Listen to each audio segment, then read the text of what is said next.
शुरुआत कुछ marine forces को दिखाते हुए होती है जो कुछ किलर्स से लड़ने की कोशिश कर रहे थे, पर किलर्स कहीं ज्यादा होशियार और अजीबोगरीब पावर्स वाले होने की वजह से लगातार उन सारे फौजियों को हरा रहे थे। इन किलर्स के लीडर निको के पास तो ऐसी पावर्स थी कि वो किसी की भी बॉडी से अपने हाथ निकालकर उनसे अपनी मर्जी के काम करवा सकती थी और उन्हें मार भी देती थी। इसलिए 3 होने के बावजूद इन्होंने बहुत ही जल्द सारे फौजियों को मार डाला और उसके बाद आगे बढ़कर अपने एक साथी की लाश देखी, जिसके मरने पर ये तीनों ही बहुत ज्यादा दुखी थे, खास करके निको।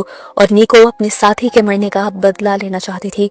वो यहाँ आखिरी बचे हुए फौजी से इन्वेस्टिगेशन करती है तो पता चलता है कि इस आदमी को मारने वाला एक पायरेट है और वो अब अपना एक ख्वाब पूरा करने के लिए समुद्री सफर पर ग्रैंड लाइन की तरफ जा चुका है। अब हमें लूफी और उसकी टीम को दिखाया जाता है, जिन्हें सब लोग स्ट्रॉ हैट पायरेट्स के नाम से जानते हैं। लूफी इस क्रू का कैप्टन है और उसकी एक अजीब और स्पेशल बात यह है कि बचपन में उसने गोमू गोमू नोमी नाम का एक ड्रैगन फ्रूट खा लिया था, जिसकी वजह से उसका पूरा जिस्म रबड़ की तरह बहुत ही ज्यादा फ्लेक्सिबल हो गया, जिसकी वजह से वो अब अपने टांग और बाजुओं को लंबा लंबा खींचकर कुछ भी कर सकता है। यहाँ तक कि अब उसका जिस्म रबर की तरह होने की वजह से उसकी जिस्म पर गोलियों का भी कोई असर नहीं होता। ये पूरा क्रू अब ग्रीन लाइन की तरफ बढ़ने से पहले एक आइलैंड पर रुकने का और कुछ शॉपिंग करने का फैसला करता है। इनके क्रू का दूसरा और अहम कैरेक्टर है जोरो, जो इस दुनिया का सबसे बड़ा तलवारबाज है। वो हमेशा लड़ने के लिए 3 तलवारों का इस्तेमाल करता है, जिसमें से 2 तलवारें हमेशा उसके हाथ में और एक तलवार उसके मुंह में होती है। वो इस आइलैंड पर अपने लिए 3 तलवारें लेने का फैसला करता है, क्योंकि अभी उसके पास एक तलवार थी और यहाँ उसे बेस्ट तलवारें लेने में एक लड़की मदद करती है, जिसे तलवारों का बहुत अच्छे से नॉलेज है।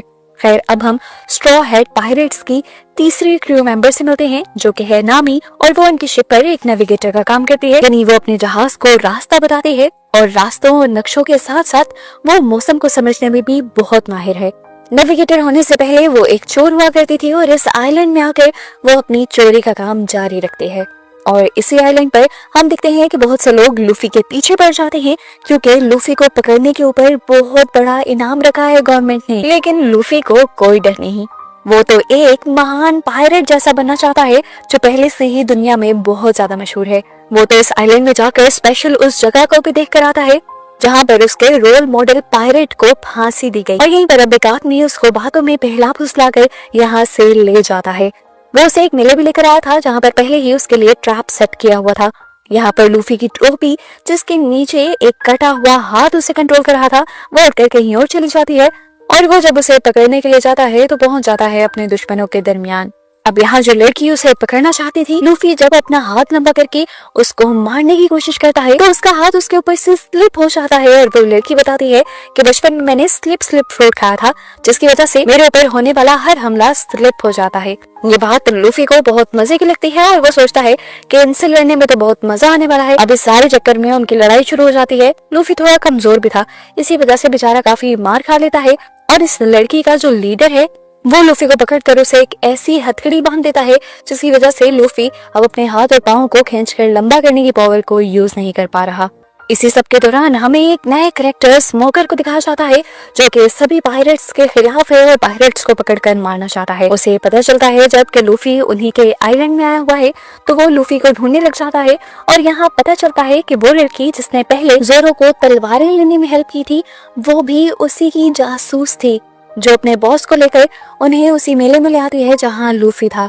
यहाँ देखने को मिलता है कि लूफी की टीम लूफी को बचाने के लिए आ चुकी थी। जो लोग यहाँ उस लड़की से लड़ने लग जाते हैं जिसने लूफी को पकड़ा था, और वो लूफी को मौत की सजा भी सुनाने वाले थे। अब वो तलवार वाली लड़की जब जोरो को लड़ते हुए देखती है तो उसे बहुत अफसोस होता है कि वो भी एक पायरेट है, क्योंकि जोरो का टैलेंट उसे पसंद आ गया था। और यहाँ पर दिखाया जाता है कि लूफी की टीम उस लड़की को चकमा देते हुए उसके ऊपर बम से ऐसा हमला करते हैं कि वो हमला उस पर स्लिप ही नहीं हो पाता और उससे वो जख्मी हो जाती है। जबकि स्मोकर यहाँ देखता है कि लूफी इस मुश्किल टाइम में भी बिल्कुल वैसे ही हंस रहा था जैसे कभी वो अजीम पायरेट हंसा करता था, जो इन सब के लिए बस एक हीरो था और उसका काम था अब लूफी को पकड़ना।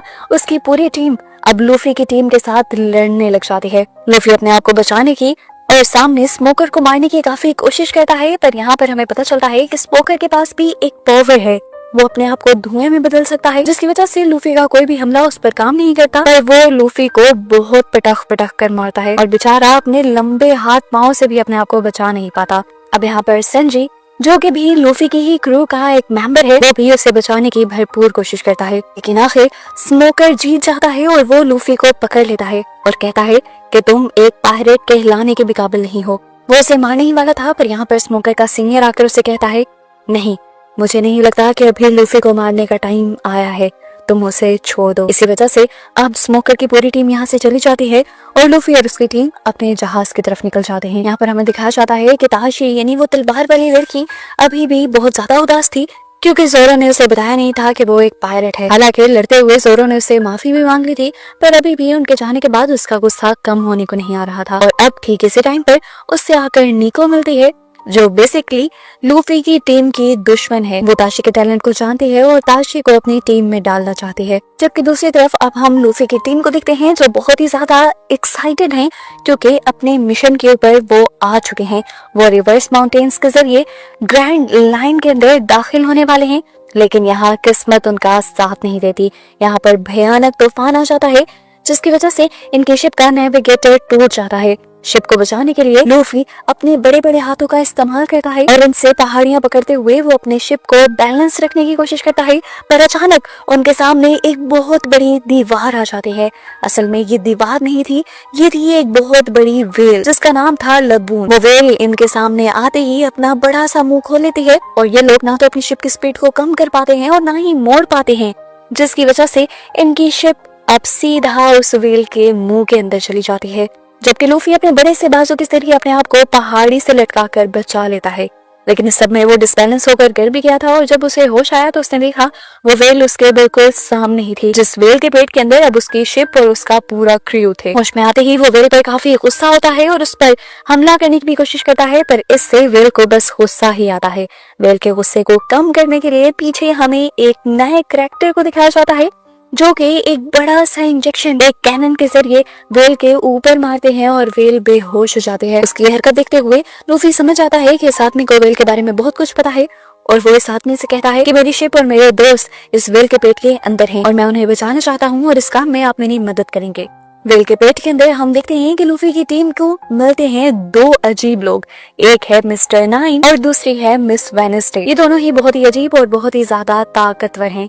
अब ये दोनों बिना वजह ही लोगों से लड़ने लगते हैं, लेकिन ये लड़के मिस्टर नाइन को हराकर उसके साथ ही मिस वेडनेसडे को ब्लैकमेल कर लेते हैं और इस लड़ाई को यहीं पर रोकते हैं। ये लोग उनको कैद कर देते हैं और इनकी बातों से जोरो को पता चल जाता है कि ये ब्रॉक वर्क नाम की एक कम्युनिटी के लिए काम करते हैं, जिनके एक लीडर को असल में जोरो की ही टीम ने मारा था। अब इसी ब्रॉक वर्क कम्युनिटी के बारे में दूसरी तरफ जर्नल बात कर रहे थे स्मोकर से। वो इस कम्युनिटी को दुनिया के लिए एक बहुत बड़ा खतरा मान रहे थे, क्योंकि ये लोग दूसरे मासूम लोगों को मारकर उनके ऊपर हुकूमत कर रहे थे। इनकी पूरी सीक्रेट कम्युनिटी के नेम हमेशा खुफिया हुआ करते थे। इनके नाम या नंबर्स पर रखे जाते थे, या दिनों के नाम पर या महीनों के नाम पर, और सबसे बड़ी बात थी कि कभी भी पकड़े नहीं गए थे। यहाँ जनरल स्मोकर को बताते हैं कि इनके लीडर का नाम मिस्टर जीरो है और हमें इन सारी चीजों को कंट्रोल करने के लिए किसी भी तरह से जीरो को पकड़कर मारना होगा। फाइनली सीन कट होता है और हम दोबारा से लूफी को देखते हैं, जो आइलैंड पे फंसा हुआ है और अपने दोस्तों के लिए बहुत ज्यादा परेशान है। वो मिस्टर ब्रॉकस से कहता है, कुछ भी हो जाए मुझे अपने दोस्तों को बचाना है, मुझे बताएं मैं ये कैसे करूं। इसकी बात पर ब्रॉकस बताते हैं कि मैं कुछ नहीं कर सकता। वो वेल बहुत ज्यादा गुस्से में है और सामने की दीवार को तोड़ना चाहती है। इस सब में उसको बिल्कुल परवाह नहीं कि उसने कितने लोगों को निगल लिया है, उनकी जान ले ली है। ब्रॉकस कहते हैं असल में वो पहले ऐसी नहीं थी, वो एक बहुत ही फ्रेंडली वेल थी जिसने यहाँ से गुजरने वाले एक रोम्बस पायरेट्स नाम की टीम से दोस्ती कर ली थी। वो हमेशा उनके साथ चला करती थी, लेकिन फिर अपने साइज में बहुत बड़ा होने की वजह से वो ग्रैंड लाइन के अंदर नहीं जा सकी। पर रोम्बस पायरेट्स को तो वहाँ पर जाना था। उनके लिए इस वेल के साथ चलना एक बहुत बड़ा प्रॉब्लम बन रहा था। तो मैंने इन लोगों को एक सोल्यूशन दिया कि तुम लोग अकेले ही अपना मिशन पूरा कराओ, तब तक मैं इस आइलैंड पर रुककर तुम्हारी वेल का ख्याल रखूंगा। ये लोग भी मान गए और इन्होंने वेल को समझा भी लिया, लेकिन अब 50 साल गुजर गए हैं, वो लोग वापस नहीं लौटे। इसी वजह से वेल आज तक गुस्से में है। मैं उन पायरेट्स की बचाने वाली एक खास धुन को बचाकर कभी कभार वेल का गुस्सा कम तो कर देता हूँ, पर ये हर मर्तबा काम नहीं करता। ये सुनकर लूफी को जैसे एक उम्मीद मिल गई थी। वो अब वेल के पास जाकर वेल का गाना गाना शुरू कर देता है।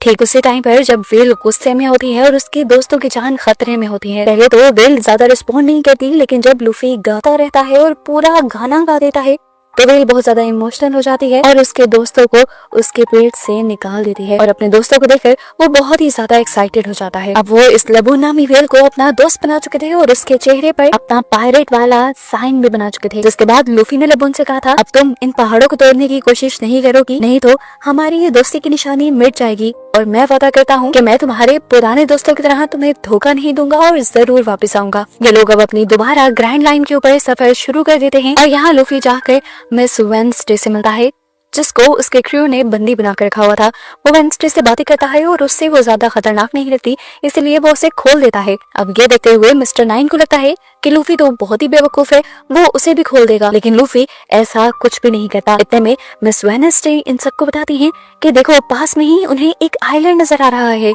ये सब लोग बहुत ज्यादा एक्साइटेड हो जाते हैं क्योंकि ग्रैंड लाइन पर ये इनका पहला आइलैंड था।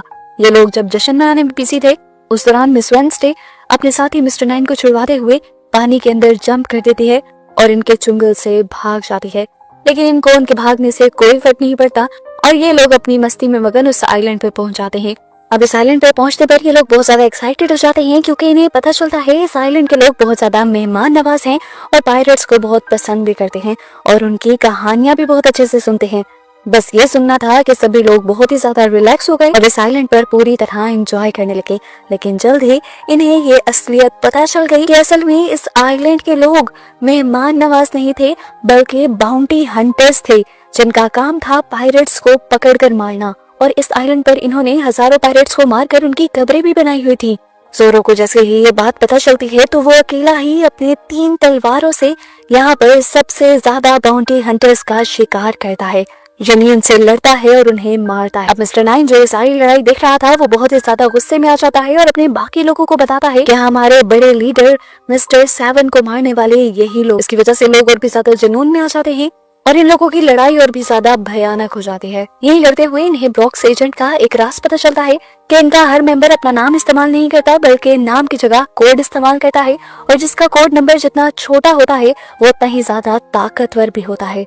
खैर यहाँ पर बहुत सारे किलर्स आ जाते हैं जिन्हें वो अकेला मार गिराता है और उसके बाद मिस्टर नाइन के साथ साथ वो यहाँ पर मिस्टर नाइन की एक और साथी मिस मंडे से भी अकेला ही लड़ने लग जाता है। हालांकि मिस मंडे बहुत ज्यादा ताकतवर थी और उससे लड़ने में बहुत ही मुश्किल भी आ रही थी, पर उसने अपनी सारी ट्रेनिंग आज इस्तेमाल कर दी और फाइनली जोरो दोनों को ही मारने में कामयाब भी हो जाता है और फिर उस पर एक पीछे से वार करने वाले आखिरी किलर को मारकर वो 100 किलर्स को मारने वाली सेंचुरी पूरी कर देता है। अब यहाँ पर हमें कहानी के स्टार्ट में दिखाई जाने वाली नीको के दोनों साथी दिखाए जाते हैं जो मिस वेडनेसडे को और इस आइलैंड के लीडर को मारना चाहते हैं क्योंकि उन्हें पता चला है कि ये दोनों ब्रॉक कम्युनिटी के अंदर दूसरे जासूस हैं।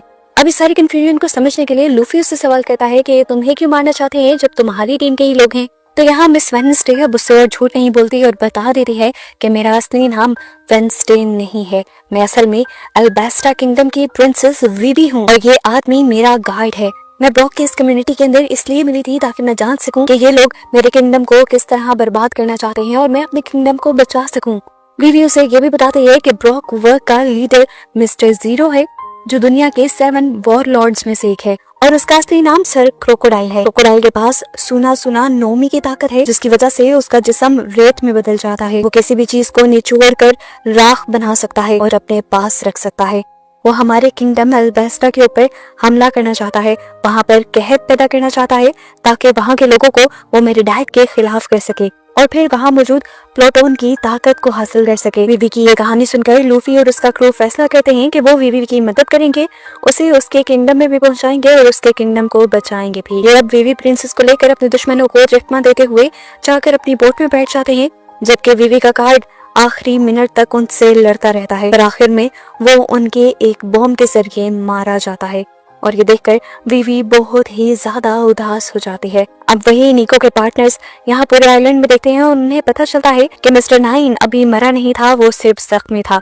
वो मिस्टर नाइन को मिस वेडनेसडे की सारी हकीकत बताते हैं कि वो असल में अल्बास्टा की प्रिंसेस है जो उनके साथ एक जासूस के तौर पर मिली हुई थी और वो उसे उनका साथ देकर मार देने को कहते हैं, पर मिस्टर नाइन ऐसा करने से मना कर देता है और कहता है जो भी है वो मेरी साथी थी और मैं उसे कभी नहीं मारूंगा। और इसी गुस्से में अब ये लोग मिस्टर नाइन को भी मार देते हैं। दूसरी तरफ अब हमें दोबारा इनकी शिप का सीन दिखाया गया, जहाँ पर सभी बहुत ज्यादा परेशान थे क्योंकि वीवी उदास थी। वो अपनी यहाँ कहानी सबको सुना ही रही थी कि अचानक वहाँ पर कहीं से फूल आने लगे। ऊपर देखने पर पता चला कि यहाँ पर मिस निको आ चुकी थी, जैसे हम सीजन के शुरू में देख भी चुके हैं, और उसकी खतरनाक पावर्स को भी। उसकी खतरनाक पावर्स के बारे में तो ये सब भी जानते हैं, इसीलिए घबरा जाते हैं। वो 1 मिनट में ही इन सब के ऊपर हमला कर देती है, पर इनमें से किसी को नहीं मारती।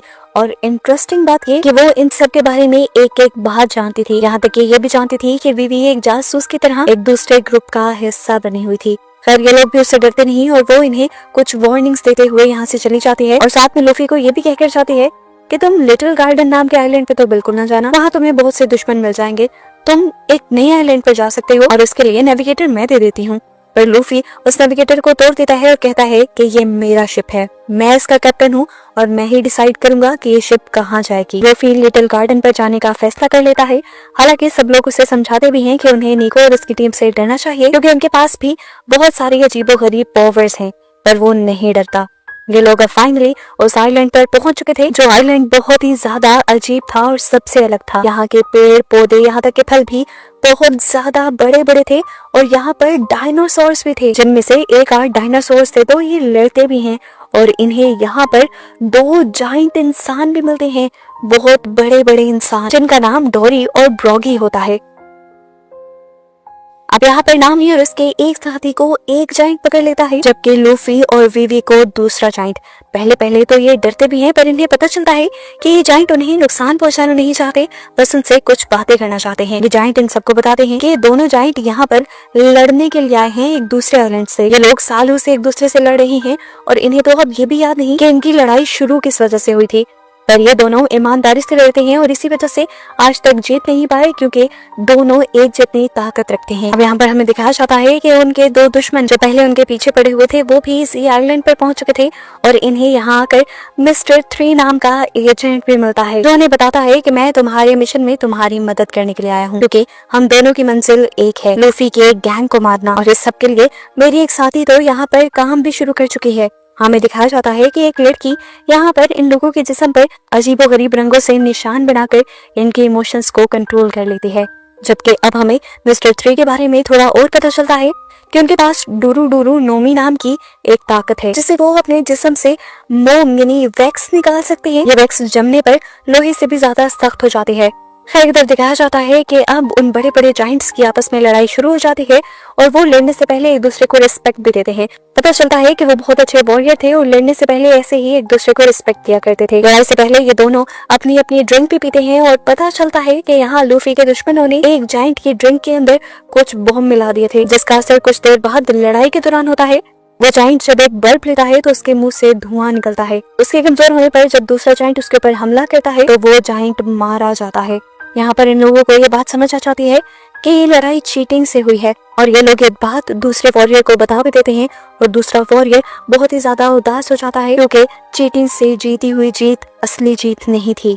अब इस जाइंट ने फैसला कर लिया था कि जिसने उसके दूसरे साथी वॉरियर को मारा था वो उन्हें भी मार देगा। दूसरी तरफ अब हमें एक नई लड़की दिखाई गई, जो बच्चे के भेस में बैठी हुई थी। लूफी जब उसकी मदद करने के लिए आगे बढ़ा तो पता चला कि ये बच्ची भी उसकी दुश्मन ही थी, जो उसके मुंह पे ब्लू कलर से एक निशान बना देती है, और लूफी उदास हो जाता है। वो अपने ऊपर कंट्रोल नहीं रख पाता, और पता चलता है कि इस बच्चे के पास ऐसे ही डिफरेंट कलर से निशान बनाकर लोगों के इमोशंस को कंट्रोल करने की ताकत है, और इसकी इसी ताकत की वजह से लूफी कुछ भी समझ नहीं पाता, और इस बच्ची को उसका असली टारगेट प्रिंसेस वीवी मिल जाती है। ये लोग अब वीवी को बेहोश कर देते हैं, और इन्हें जब होश आता है तो वीवी देखती है कि वो लूफी के साथियों के साथ एक जगह कैद है। ये लोग इस टाइम एक वैक्स हाउस के अंदर थे, जिसके बाहर हम जिम और जैस को भी देखते हैं, जो इन्हीं के दुश्मन हैं। इन्हें यहाँ पर मिस्टर 3 ने ही कैद किया हुआ है, और उनकी मोम इतनी सख्त है कि ये लोग निकल नहीं सकते, और जोरो तो इस टाइम होश में है ही नहीं, अपने ऊपर लगे पेंट की वजह से। इस पेंट की चाल जल्द ही वीवी समझ लेती है, और सबसे पहले अपने साथ खड़ी हुई लड़की नामी के ऊपर से वो पेंट उतारती है, जिसके बाद ये लोग होश में आ जाते हैं।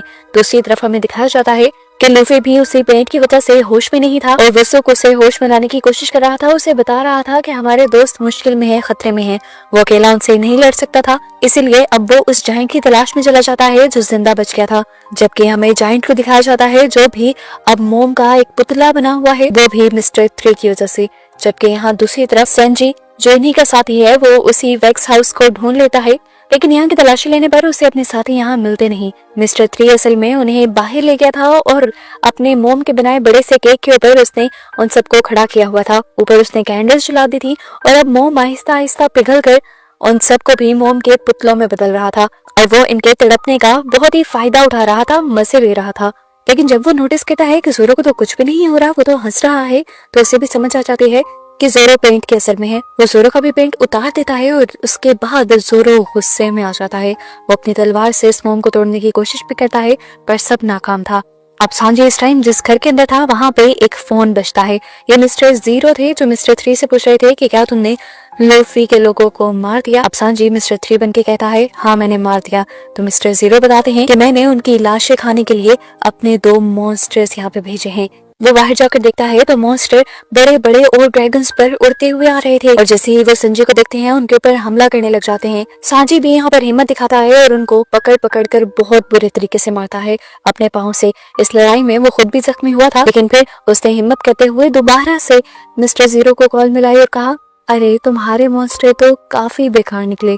और यहाँ पर उसे अब समझ आ जाती है कि लूफी के लोग अभी भी जिंदा हैं। दूसरी तरफ अब वसुक को वो जाइंट दिखता है जिसे सब समझ रहे थे कि वो मर गया, लेकिन असल में वो बेहोश था और उसे देखकर वो बहुत ज्यादा खुश हो जाता है। जिसके बाद अब वसुक आगे बढ़कर किसी तरह लूफी को भी ढूंढ लेता है, जहाँ पर वो लड़की अब लूफी को अपने पेंट से कंट्रोल करते हुए पानी में डुबाकर मारने ही वाली थी। वसुक उसी का पेंट उसी के मुंह पे गिरा देता है और लूफी को भी पानी से निकाल कर बचा लेता है। वो उसे अपने दोस्तों के बारे में बताता है जो मुश्किल में थे और लूफी ये सुनकर बहुत ज्यादा परेशान हो जाता है और वहां जाने के लिए निकल जाता है। जल्दी ये लोग उनको ढूंढते हुए उन तक पहुंच भी जाते हैं और मिस्टर 3 उन्हें देखते ही कहते हैं अरे काफी देर कर दी तुमने आने में, तुम्हारे दोस्त अब वैक्स के पुतले बन चुके हैं। उनकी बॉडी अभी जिंदा तो है लेकिन कुछ ही देर में वो मर भी जाएंगे। मिस्टर 3 की इन बातों से लूफी को बहुत ज्यादा गुस्सा आ जाता है और वो जब मारने के लिए मिस्टर 3 को आगे बढ़ता है तो मिस्टर 3 वहां से भाग जाता है। लूफी भागते हुए वसुक को अपने दोस्तों को बचाने का काम दे गया था, लेकिन वसुक तो इतना बहादुर था ही नहीं, लेकिन वो हिम्मत नहीं हारता और यहाँ जैज और जिम से लड़ने लग जाता है। लड़ क्या रहा था, मानो ज्यादा मार ही खा रहा था। एक पॉइंट तो ऐसा आया कि जहाँ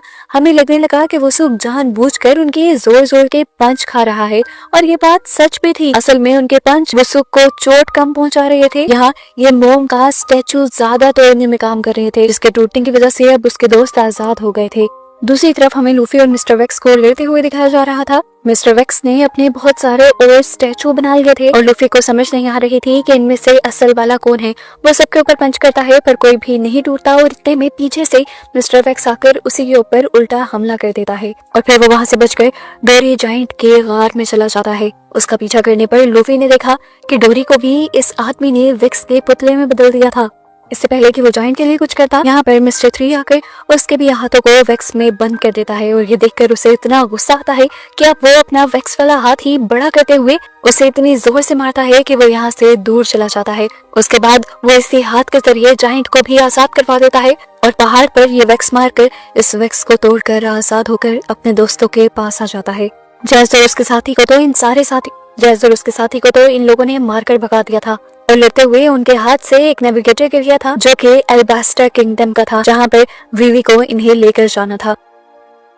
अब यहाँ पर दोनों जाइंट भी एक दूसरे को जिंदा देखकर बहुत ज्यादा खुश हो जाते हैं और फैसला करते हैं कि वो अब से लड़ेंगे नहीं। ये लोग भी अपना सफर कंटिन्यू करते हैं और जाइंट इनका काफी सारा साथ देते हैं क्योंकि वो जानते थे कि आगे बहुत बड़े बड़े खतरे आने वाले हैं, जैसे एक बहुत बड़ी सी गोल्ड फिश जो इनकी शिप को खाने ही वाली थी। और जाइंट ने यहाँ पर पानी के अंदर ही वार करते हुए वहाँ एक इतनी तेज लहर पैदा की कि वो फिश 2 टुकड़ों में बट गई पानी की फोर्स से। अब आगे सब कुछ स्मूथ चल रहा था पर अचानक ही नाव ही बेहोश होकर गिर जाती है। दूसरी तरफ अब हमें निको को दिखाया जाता है जो मिस्टर 0 के कहने पर एक जालिम बादशाह से जाकर मिलती है ताकि उनके साथ मिलकर वो लूफी और उसकी टीम को पकड़ सके।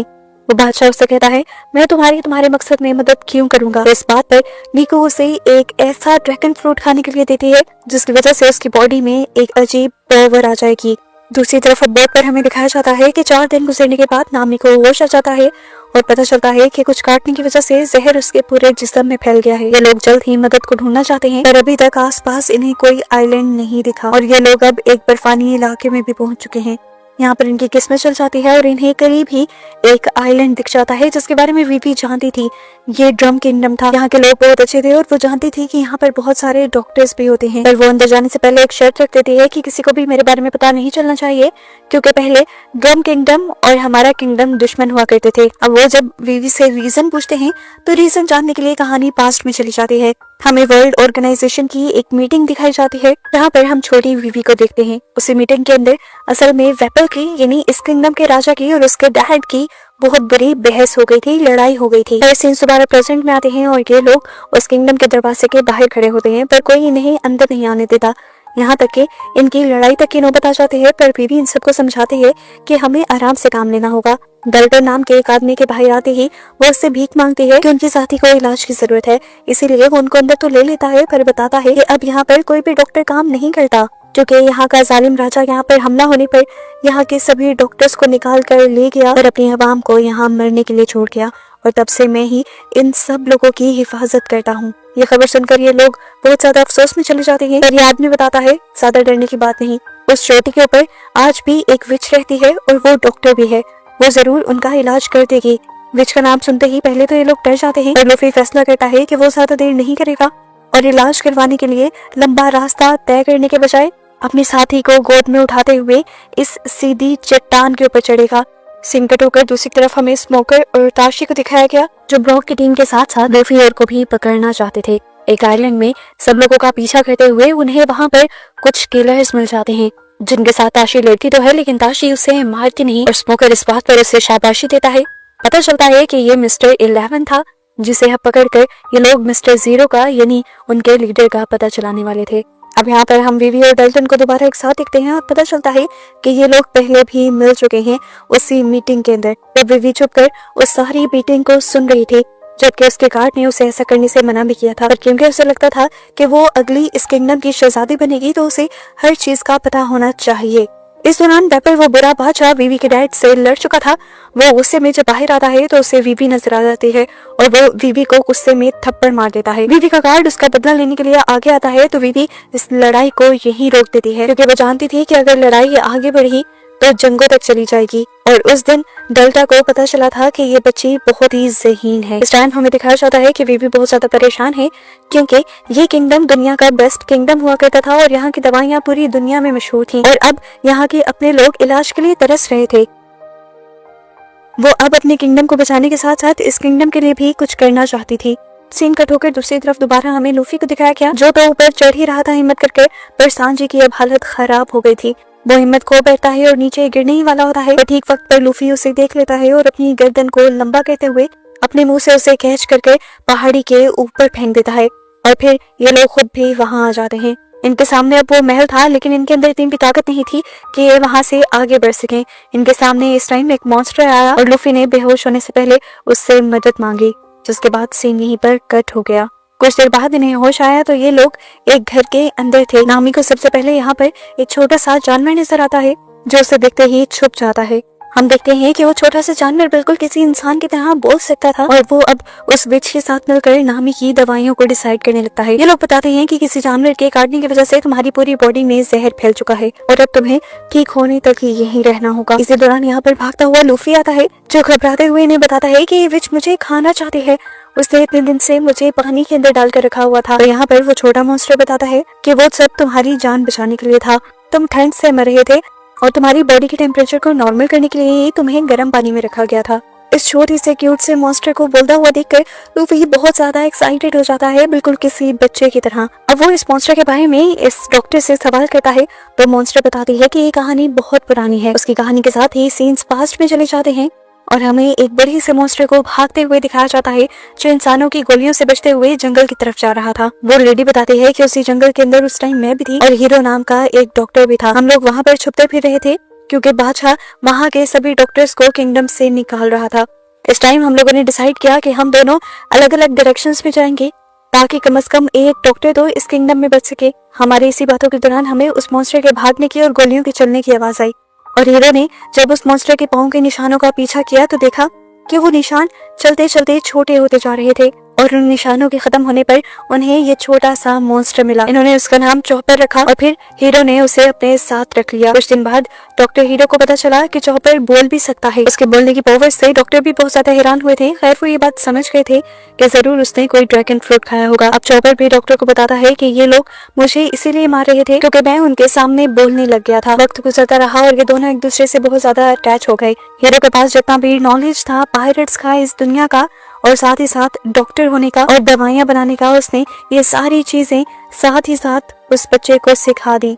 और यहाँ अब ये लोग एक ऐसी दवाई पर काम करने शुरू कर चुके थे जो दुनिया की हर बीमारी को ठीक कर सकते हो। चॉपर हीरो से पूछता है, हम ऐसी दवाई कैसे बना सकते हैं? मुझे नहीं लगता कि दुनिया में कोई ऐसी जड़ी बूटी है जो किसी भी बीमारी को ठीक कर सके।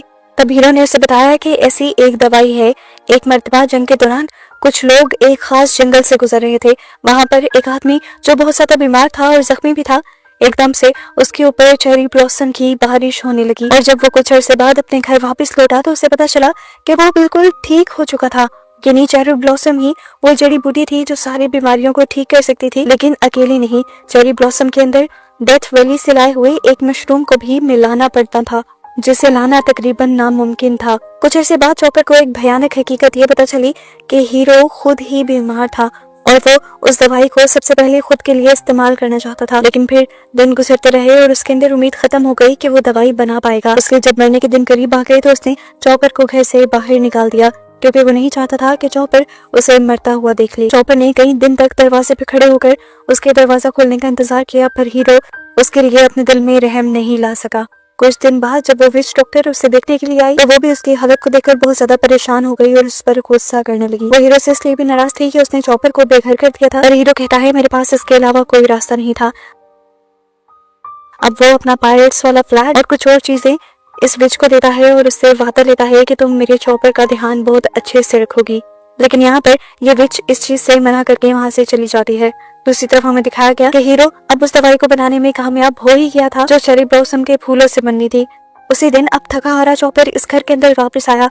उसके हाथ में इस टाइम एक मशरूम था जो वो बहुत मुश्किल से डेथ वैली से लेकर आया था। और डेथ वैली के अंदर जाने की वजह से उसकी हालत भी बहुत ज्यादा खराब हुई हुई थी। उसकी इस हरकत से हीरो बहुत ही ज्यादा इमोशनल हो जाता है और उसे अपने साथ रख लेता है और उसके लिए मशरूम का वो कहवा बनाकर भी पी लेता है और बताता है कि अब मैं इसकी वजह से बिल्कुल ठीक हो गया हूँ। ये कहने के बाद वो अब अपना कुछ सामान पैक करता है और यहाँ से नीचे जाने के लिए निकल जाता है क्योंकि उसे खबर मिली थी कि नीचे लोग बहुत ज्यादा बीमार थे और वो सबकी मदद करना चाहता था। चॉपर ने भी उसे बाय किया और वो यहाँ से चला गया। कुछ देर बाद जब विच यहाँ पर आई तो चॉपर ने उससे बताया कि हीरो बिल्कुल ठीक हो चुका है और वो नीचे गया है सब लोगों की मदद करने के लिए। विच उसे बताती है, ऐसा नहीं हो सकता, वो कभी ठीक नहीं हो सकता। जवाब में चॉपर कहता है, अरे मेरी बात मानो, मैं डेथ वैली से एक मशरूम लेकर आया था जिसका कहवा बनाकर उसने पिया है और वो बिल्कुल ठीक हो गया है। उस मशरूम को देखकर अब विच उसके ऊपर गुस्सा होने लग जाती है और उसे बहुत ज्यादा डांटती है। ये असल में एक जहरीला मशरूम था। पर चॉपर कहता है, नहीं, मैं बुक से रिसर्च कर गया था। इस मशरूम के ऊपर पायरेट्स वाला साइन था जिसका मतलब था कि ये डेथ वैली से मिलेगा। वो कहती है, अरे बेवकूफ, इस पायरेट वाले साइन का मतलब है मौत और तुम्हारे प्यार में डॉक्टर ने वो जहरीला मशरूम भी पी लिया है। ये सुनकर चॉपर बहुत ही ज्यादा उदास हो जाता है जबकि विच उससे अब नाराज होती है। विच की नाराजगी दूर करने के लिए और अपने प्रोफेसर को बचाने के लिए चॉपर अब भागता हुआ वहां से निकलता है और महल में आ जाता है जहाँ पर इस टाइम हीरो सभी लोगों से बात कर रहा था। वो अभी भी बादशाह से कहता है कि आपको अपने लोगों पर रहम करना चाहिए, उन्हीं की वजह से आज आप बादशाह हैं। पर बादशाह उनकी बात नहीं सुनते और उनको मरवा देते हैं। चॉपर जब तक यहाँ आता है उसकी मौत की खबर सुनकर गुस्से में आ जाता है और अपने आप को एक बहुत बड़े मॉन्स्टर में बदल लेता है। इससे पहले कि वो महल के ऊपर हमला करता, डल्टन उसे रोक लेता है और कहता है, हीरो नहीं चाहते थे कि तुम यहाँ पर आओ, हीरो चाहते थे कि तुम एक पूरे डॉक्टर बन जाओ और यहाँ लोगों की मदद करो। वो उसे समझा बुझा कर यहाँ से भेज देता है और लड़ाई को रोक देता है। चॉपर को घर भेजने के बाद अब डल्टन वापस महल के अंदर गया और उसने बादशाह से बगावत कर दी। उसने कहा, मैं हमेशा से आपका और आपके डैड का गुलाम रहा हूँ। मैंने हमेशा आप दोनों का हुक्म माना है, लेकिन अब से मैं आपका हुक्म मानना बंद कर दूंगा क्योंकि आप लोगों के ऊपर जुल्म करते हैं। ये सुनकर बादशाह को गुस्सा आ जाता है और वो अपने सिपाहियों को डल्टन को ही मारने को कहते हैं। पर ज्यादातर सिपाही डल्टन के आगे बढ़ते ही नहीं क्योंकि डल्टन खुद एक जनरल था और बादशाह के जो कुछ खास लोग डल्टन के आगे बढ़ते भी हैं, डल्टन उन सभी को मार देता है। दूसरी तरफ चॉपर दोबारा अब विच के पास आ चुका था और कहता है कि प्लीज हीरो की ख्वाहिश के लिए मुझे पूरी तरह डॉक्टर बना दो, जिसके लिए विच मान जाती है और उसके बाद से वो दोनों एक साथ रहने लगते हैं। जिसके बाद अब स्टोरी दोबारा प्रेजेंट में आ जाती है, जहाँ हमें दिखाया जाता है कि ये सब लोग बहुत ज्यादा इमोशनल हो चुके थे विच के मुंह से ये सारी स्टोरी सुनकर। प्रेजेंट में अब हमें दिखाया गया कि डल्टन के साथ लूफी के बाकी सभी साथी थे, यहाँ तक कि जोरो भी था। ये लोग जब बात ही कर रहे होते हैं तो डल्टन को किसी खतरे का एहसास होता है और अगले ही पल जब वो खतरा चेक करने के लिए जाता है तो पता चलता है कि वो बादशाह जिसके साथ डल्टन ने गद्दारी की थी इस किंगडम को बचाने के लिए, उसके लोग आकर उसके ऊपर हमला कर देते हैं और फिर उसे पकड़कर वेपल के पास ले जाते हैं। पता चलता है कि अब वेपल निको के दिए हुए फ्रूट को खाकर बहुत ज्यादा ताकत के साथ यहाँ आया था डल्टन को उसके किए की सजा देने के लिए। और अब जब वो मुंह खोलता है तो उसके मुंह के अंदर से अजीबोगरीब हथियार निकलते हैं और ये सब उस ड्रैगन फ्रूट की पावर की वजह से ही हो रहा था। दूसरी तरफ हमें दिखाया जाता है कि निको जाकर वीवी से मिलती है और उसे बताती है कि तुम अभी भी अपने किंगडम से बहुत ज्यादा दूर हो और तुमसे पहले हम तुम्हारे किंगडम के अंदर पहुंचकर अपना मिशन पूरा कर देंगे और तुम्हें पता है कि तुम वहां पर पहुंच भी नहीं पाओगी क्योंकि तुम अभी भी डल्टन के साथ ही रही हो, जबकि डल्टन को मारने के लिए यहाँ का बादशाह वेपल बहुत सारी ताकत लेकर आ गया है। ये सारी बातें सुनकर वीवी बहुत ज्यादा डर जाती है और निको यहाँ से चली जाती है, जबकि वो सुख देखता है कि दूर से वेपल के सारे सिपाही आ रहे थे जो भी अब भयानक मॉन्स्टर में बदल चुके थे। साथ ही उन्होंने लोहे के आर्मर भी पहने हुए थे, यानी उनको नुकसान पहुंचाना तकरीबन नामुमकिन था। इस स्टेज में ये दोनों सबसे पहले लूफी को बुलाने का डिसाइड करते हैं। अब वीवी एक खास किस्म के एरो का इस्तेमाल करते हैं और 2 मरतबा में कर वो जल्दी से उस चट्टान के ऊपर पहुंच जाती है।